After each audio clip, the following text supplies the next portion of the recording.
this relief rally all but lasted a day, it seems. China pouring cold water on the prospects of this. How should investors position leading up to APEC next month? As we mentioned before, no change in our overall strategy. We still somehow remain cautious. We would still advise our clients to take some profits here going into this rally. We don't think it has a fundamental change, as your colleagues also rightly pointed out. This is something we have heard many times before. President Trump has announced some sort of agreement, but in the end, it turns out to be a little bit premature. So hence, we would also be a little bit more cautious here and would rather want to see a little bit more detail until we really would think this is some sort of game changer. Tuan, have stocks peaked then for this year?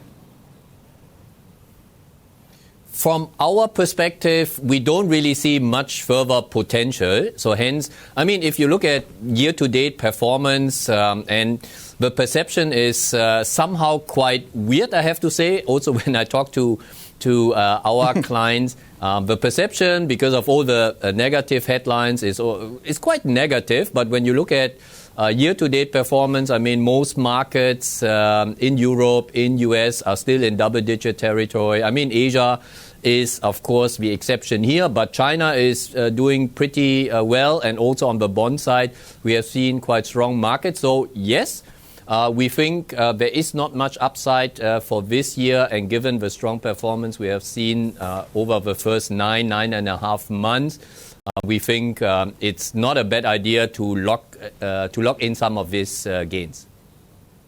Yeah, Tuan, how much of that then, that belief that you're not going to get much more upside for equities, is tied to the broader kind of geopolitical risks that we're seeing out there? But beyond the U.S. China trade spat, in terms of whether it's Turkey and Syria, Brexit, what's happening with North Korea, what of these issues, which of these geopolitical issues is a most concern to your clients?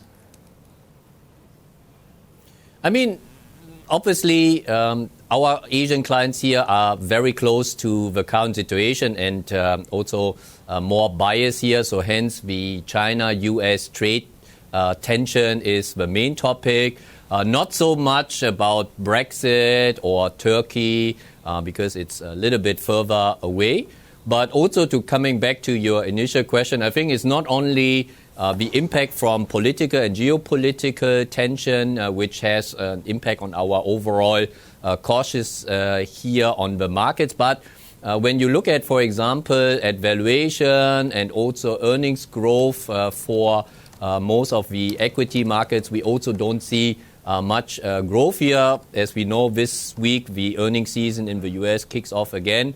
And here the market and us, we are expecting another negative quarter. So hence, earnings are not following the kind of market movement. And that's why we have seen valuation also exceeding what we would think is the fair value. And hence, from that perspective, we are also a little bit cautious. Does that mean that you see more opportunities in the bond market at this point?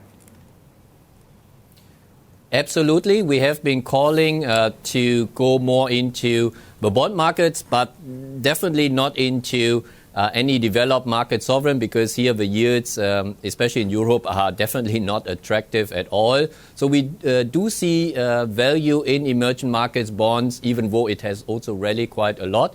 But again, fundamentals in terms of corporates are still quite robust, and hence here we see quite good value and still recommending our clients to add exposure here.